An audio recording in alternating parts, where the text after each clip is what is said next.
Hello all and welcome back to my channel Maths with Harshinder. In this video we are going to cover section C of your sample question paper. So let's start. Chalo, let's have a look at our question number 26. So it says xy and x dash y are two parallel tangents. तो ये हमारे पास xy और x dash y dash क्या है? दो parallel tangents हैं इस circle पे with center O. तो इस सर्कल का सेंटर क्या है हमारे पास O, है ना? And another tangent है हमारे पास AB. You can say this tangent, right, with point of contact C.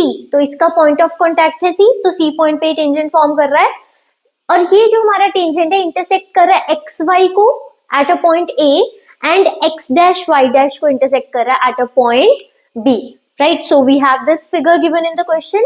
अब हमें करना क्या है? We have to prove that angle AOB, which is your angle AOB, this whole angle. तो हमें ये प्रूव करना है कि ये जो हमारा एंगल AOB है that is your 90 degree. Okay, so let's start solving our question. सो हमें क्या देखने को मिल रहा है? हमारे पास ये जो हमारे पास पॉइंट है A, वी कैन कंसीडर कि यहाँ से P पॉइंट को जब ये सर्कल टच कर रही है ये लाइन एंड C पॉइंट पे जब ये लाइन टच कर रही है, ये क्या है? ये भी तो एक तरह से हमारे टेंजेंट्स हो गए, ठीक है? तो हम क्या करने वाले हैं, यहाँ पे जो हमारा A पॉइंट से दो ट्राइंगल्स फॉर्म हो गए, इन ट्राइंगल्स को हम कंसीडर कर रहे हैं. So let's check in triangle AOP, है ना? तो ये वाला ट्राइंगल AOP, क्योंकि हमें ये एंगल चाहिए ना, तो हम उसके लिए ले रहे हैं. देन हमारे पास हो गया ट्राइंगल AOC. अच्छा, ट्राइंगल्स के केस में हमने कॉन्ग्रुएंसी के जो रूल्स हैं वो पढ़े हुए हैं ना, तो उस अकॉर्डिंगली लेट्स चेक कि अगर कोई कंडीशन हमारे पास सेटिस्फाई कर रही है तो हमें पता है कि जो हमारे टेंजेंट्स हैं drawn from the same point, उनकी लेंथ इक्वल होती है, राइट? सो हमारे पास है AP बराबर है AC के, because length of tangent is equal. Length of tangents from same point is equal, right? तो इस कंडीशन की वजह से हमारे पास ये दोनों साइड्स बराबर हो गई. And we can also see कि जो हमारी साइड है OA, वो क्या है? कॉमन है. OA is equal to OA because ये हमारी एक कॉमन साइड है.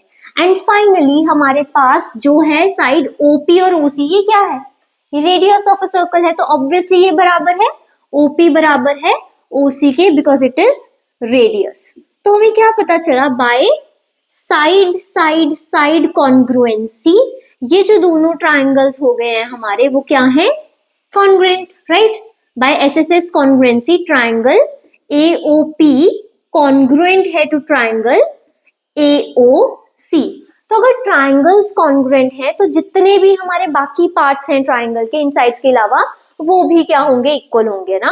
तो उससे हमें क्या पता चल रहा है कि इस तरफ ये जो एंगल बन रहा है AOP, चलो इसको मार्क कर लेते हैं. लेट्स से हम इसको कह रहे हैं X, ठीक है? तो ये हमारा जो एंगल है वो बराबर है इस एंगल के AOC, तो हमने इसको भी सेम नाम दे दिया, दैट इज योर X. चलो right, let's write it down. So angle AOP बराबर है एंगल AOC के, और हमने इसको कह दिया X फॉर इंस्टेंस, है ना? बार बार पूरा एंगल लिखने की जगह. अब सिमिलरली अगर आप अदर टू ट्राइंगल्स चेक करो यहाँ पे, जो कि है हमारे BOC एंड BOQ, तो इनमें भी हम सेम ही कंडीशन चेक कर सकते हैं. B पॉइंट से ये टेंजेंट्स होंगे बराबर है, OB हमारी कॉमन साइड होगी एंड OQ एंड OC हमारा रेडियस हो गया. तो in the similar pattern we can say similarly triangle हमारा क्या है? BOC कॉन्ग्रुएंट हो गया to triangle BOQ by the same congruency rule, by SSS rule कह सकते हैं ना हम ऐसा. तो बाय CPCT हमें क्या मिल रहा है कि ये जो हमारा एंगल है BOC और इस तरफ ये जो हमारा एंगल है दैट इज BOQ, ये भी बराबर है, ठीक है? चलो, so we get angle BOC बराबर है एंगल BOQ के. अब इसको भी एक नाम दे देते हैं, से Y, राइट? तो हम यहाँ पे उसको प्लॉट कर लेते हैं.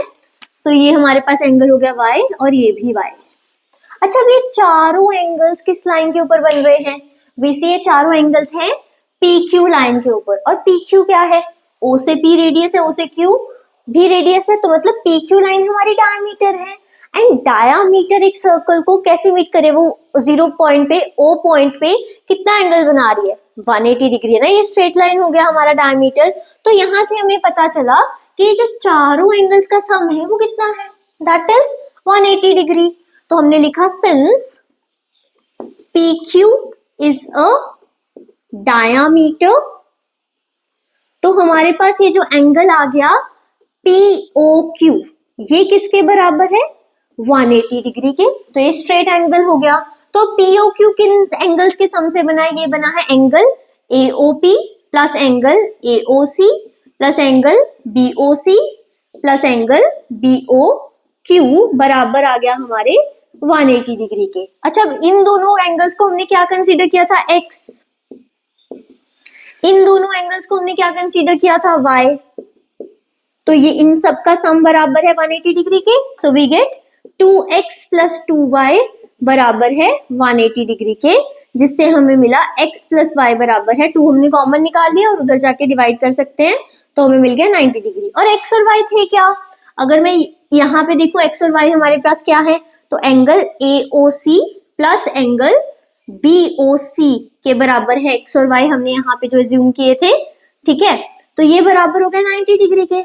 अब अगर मैं AOC और BOC को ऐड करूं तो मुझे कौन सा एंगल मिल रहा है, that is your angle AOB। तो क्या हमें यही प्रूव करना था, एंगल AOB बराबर 90 डिग्री के। So it's done. I hope आपको समझ आया। चलो इस क्वेश्चन का एक और पार्ट है वो सॉल्व कर रहे हैं हम, जो हमारे पास ऑप्शन है। So we have two tangents, तो हमारे पास दो टेंजेंट्स है PA एंड PB। तो P पॉइंट से हमने दो टेंजेंट्स ड्रॉ किए हैं इस सर्कल पे, एक A पॉइंट पे एक B पॉइंट पे, राइट, और इनका सेंटर क्या है O, और ये ड्रॉ किए गए हैं इस एक्सटर्नल पॉइंट से। Now we need to prove that angle APB हमारे पास क्या है, बराबर है एंगल APB क्या हो गया, दिस वन एंगल, राइट। तो ये एंगल किसके बराबर है, 2 टाइम्स एंगल OAB, OAB, तो इस वाले एंगल के डबल है ये। ओके, चलो let's start solving our question. सो हमें क्या देखने को मिल रहा है, अगर हम यहाँ पे कंसीडर करें, अब A पॉइंट क्या है, A पॉइंट पे एक टेंजेंट मीट कर रहा है, so that means we know कि हमारा ये जो एंगल है OAP, ये पूरा किसके बराबर है, ये पूरा एंगल बराबर है 90 डिग्री के, ठीक है। एंड हम यहाँ पे क्योंकि एंगल OAB को कंसीडर कर रहे हैं, तो हम OAB एंगल को कुछ लेट कर लेते हैं इज इक्वल टू x से, तो ये हमने लेट किया। तो यहाँ से आपको क्या पता चल रहा है कि जो हमारा ये एक्सटर्नल एंगल बन रहा है यहाँ पे बाहर की तरफ, which is your angle BAP, ये किसके बराबर होगा। अब अगर ये पूरा का पूरा हमारा एंगल 90 डिग्री है, तो उसमें से अगर मैं ये हमारा x एंगल जो है ये रिमूव कर दूं, तो मुझे ये वाला एंगल मिल जाएगा, ऐसा ही है, ठीक है। तो लेट्स सी एंगल BAP किसके बराबर हो गया, 90 डिग्री माइनस x के बराबर हो गया हमारे, ठीक है। ओके, अब यहाँ पे जो हमने ये एंगल लिया 90 माइनस x, ये एंगल किस साइड के साथ फॉर्म हो रहा है, ये 90 माइनस x एंगल ये AP साइड के साथ बन रहा है, AP और AB साइड के साथ। अच्छा, हमें पता है P भी एक एक्सटर्नल पॉइंट है जिससे हमारे दो टेंजेंट्स बन रहे हैं PA और PB, तो मतलब इस पॉइंट से ये जो टेंजेंट बना और ये जो टेंजेंट बना, इनकी भी लेंथ बराबर है।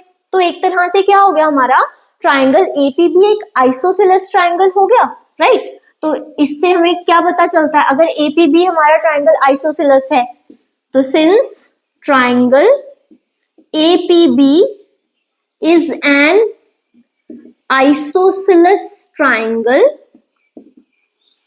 ऐसा क्यों है, बिकॉज AP बराबर है BP के, जो कि क्या है हमारी length of tangents drawn from a similar same external point, length of tangent drawn from an external point, right. तो ये जो हमारी थ्योरम थी उससे हमें पता चला कि AP और BP बराबर है, तो अगर AP और BP बराबर है तो ये हमारा एक आइसोसेलेस ट्राइंगल बन गया।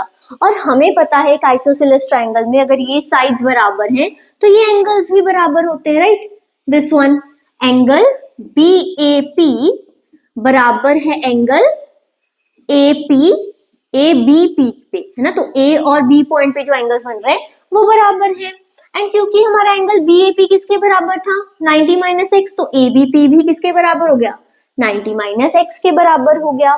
अब अगर हम चेक करें इन ट्राइंगल APB। सो एक ट्राइंगल के तीनों एंगल्स का सम क्या होता है 180 degree. So we get angle BAP plus angle ABP plus angle APB बराबर है किसके 180 डिग्री के, राइट। और अब हमने इन दोनों को क्या लिखा था 90 माइनस एक्स, तो 90 minus x plus 90 minus x plus angle APB किसके बराबर है 180 डिग्री के। तो हमें यहाँ क्या मिला 90 plus 90 is 180 minus 2x plus angle APB बराबर है 180 डिग्री के। तो यहाँ से हम एंगल APB फाइंड कर सकते हैं, कितना है 180 उधर जाके कैंसिल आउट हो गया, माइनस 2x उधर जाके बन गया 2x। अच्छा अब x किस एंगल को कंसीडर किया था हमने, this is your angle OAB। तो हमें क्या मिला एंगल APB बराबर है 2 टाइम्स एंगल OAB के। सो हमें यही चीज तो प्रूव करनी थी and that is done. I hope this is clear. Let's move to the next question. Okay, now we are going to solve question number 27. So we are given in a workshop the number of teachers of English, Hindi and Science are 36, 60 and 84. तो हमें तीन subjects के teachers given है, अलग अलग number है teachers का। Find the minimum number of rooms required. कम से कम हमें कितने रूम्स चाहिए होंगे if in each room the same number of teachers are to be seated. अब हमने हर रूम में इक्वल नंबर ऑफ टीचर्स बिठाने हैं ना, कम से कम कितने रूम लगेंगे कि सब में इक्वल नंबर ऑफ टीचर्स बिठाए जाएं एंड वो सारे के सारे जो टीचर्स हैं वो सेम सब्जेक्ट के होने चाहिए ना। अच्छा जब भी आपको मिनिमम नंबर फाइंड करना है, हम लोग बहुत कंफ्यूज होते हैं ऐसी वर्ड प्रॉब्लम्स में, हमें HCF निकालना है कि हमें LCM निकालना है। तो एक चीज याद रखो कि जब भी आपको एक कम नंबर निकालना है, मिनिमम निकालना है, इन दैट केस आप HCF निकालने वाले हो तीनों नंबर्स का ना, या जितने भी नंबर्स गिवन है। तो चलो अब हम इन तीनों नंबर्स का एक HCF फाइंड करेंगे सबसे पहले। So we need to find the HCF of 36, 60 and 84, जिसके लिए हमें चाहिए इन तीनों ही नंबर्स के प्राइम फैक्टर्स। 36 के prime factors, then we need 60 के and then we need the prime factors of 84। तो चलो फटाफट से कैलकुलेट करते हैं, ठीक है। प्राइम फैक्टर्स में हम सबसे छोटा फैक्टर ही लेके चलेंगे ना, प्राइम नंबर्स लेके चलेंगे। सो यहाँ पे हमें क्या मिल गया 36 के प्राइम फैक्टर्स 2, 2, 3, 3। 60 के प्राइम फैक्टर्स अगर हम कैलकुलेट करें तो हमें कितना मिल गया 2, 2, 5 एंड 3, राइट। 84 के प्राइम फैक्टर्स चेक करते हैं, हमें क्या मिल गया 2, 2, 3 एंड 7। तो हमारे पास HCF क्या होगा, HCF is the highest common factor, तो एक 2 कॉमन है हमारे पास, okay. Then another 2 is also common, इसके अलावा क्या कॉमन है 3 इज ऑल्सो कॉमन, ठीक है। इसके अलावा कोई और फैक्टर कॉमन है अनदर 3 हमें नहीं मिल रहा है, यहाँ पे 5 और 7 नहीं है। सो हमारे पास HCF कितना आ गया 12, राइट। तो यहाँ से हमें पता चल गया कि हमें मिनिमम 12 टीचर्स चाहिए। Let's write it down. So number of teachers in each room कितना हो गया, दैट इज योर 12। अच्छा अब हमें क्या पता करना है, हमें मिनिमम नंबर ऑफ रूम्स चाहिए कितने, right. So minimum number of rooms required कितना होगा।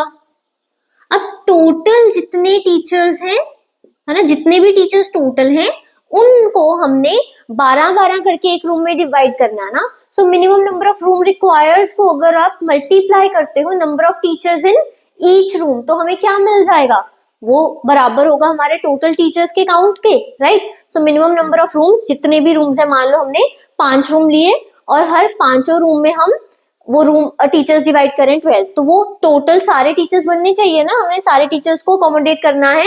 तो उससे हमें पता चला कि minimum number of rooms required किसके बराबर होगा, total number of teachers divided by number of teachers in each room. I hope ये क्लियर है आपको। एक बार फिर से इसको डिस्कस करते हैं। तो जितने भी सारे टीचर्स है, टोटल नंबर ऑफ टीचर्स कितने होंगे, एक रूम में जितने टीचर हैं मल्टीप्लाइड बाय टोटल जितने रूम हो गए हमारे पास, ठीक है। तो वहां से अब हमने नंबर ऑफ रूम्स निकालना था, तो हम वहीं से चेक कर रहे हैं टोटल टीचर्स कितने हो गए हमारे पास 36 प्लस 60 प्लस 84, डिवाइडेड बाय एक रूम में कितने टीचर्स हैं 12, राइट। तो यहाँ से हमें मिल गया, अगर हम इनको ऐड ऑन करें तो वी गेट अराउंड, ये बन गया 180 डिवाइडेड बाय 12। तो टोटल नंबर ऑफ रूम्स कितने हो गए मिनिमम, तो हमें कम से कम 15 रूम्स चाहिए और हम हर रूम में 12 टीचर्स रखेंगे जो सेम सब्जेक्ट के होंगे एंड तब जाके हम इन सारे टीचर्स को क्या कर सकते हैं, अकोमोडेट कर सकते हैं, right. Okay, let's move to the next question. So find the zeros of the quadratic polynomial. So हमें क्वाड्रेटिक पॉलिनोमियल गिवन है 2x² minus 1 plus 2 root 2x plus root 2। So this is your quadratic polynomial, ठीक है। Now अब हमने इसके zeros find करने, चलो सबसे पहले वही करते हैं। उसके लिए हमें क्या करना है, स्प्लिट करना है टर्म्स को। 2x² minus x minus 2 root 2x plus root 2 is equal to 0। अब हम फैक्टर्स फॉर्म करेंगे। अच्छा, इन दोनों टर्म्स में क्या कॉमन मिल रहा है हमें, x, पीछे क्या मिल गया 2x माइनस 1। अब इन दो टर्म्स में अगर हम चेक करें तो हमारे पास क्या कॉमन है, रूट 2, तो पीछे क्या बच गया 2x माइनस 1। तो हमारे पास दो फैक्टर्स बन गए 2x minus 1 and x minus root 2, ठीक है। तो यहां से हमें दो जीरोस क्या मिले, 2x माइनस 1 बराबर है 0 के एंड x माइनस रूट 2 बराबर है 0 के। तो यहां से हमारा पहला रूट जो है, पहला जो जीरो है वो क्या है 1/2 एंड जो हमारे पास दूसरा जीरो है वो क्या है, x is equal to root 2। Okay, find the zeros, that is done. अब नेक्स्ट क्वेश्चन क्या है, verify the relationship between the zeros. तो जीरोस का उनके कोफिशिएंट्स के साथ क्या रिलेशनशिप है, उस रिलेशनशिप को वेरीफाई करना है ना। ओके, तो हमारे पास क्या रिलेशनशिप होता है जीरोस और कोफिशिएंट्स के साथ, तो the relation says sum of zeros किसके बराबर है, it is equal to minus b upon a, right. And product of zeros किसके बराबर है, प्रोडक्ट ऑफ जीरोस हमारा बराबर है c अपॉन a के। अच्छा, abc क्या है हमारे पास, अगर हमारी क्वाड्रेटिक पॉलिनोमियल है ax² plus bx plus c, तो a है x² का कोफिशिएंट, b है x का कोफिशिएंट और c है जो हमारी कांस्टेंट टर्म है। तो यहाँ पे अगर मैं सम ऑफ जीरोस लिखूं तो क्या है 1/2 प्लस रूट 2।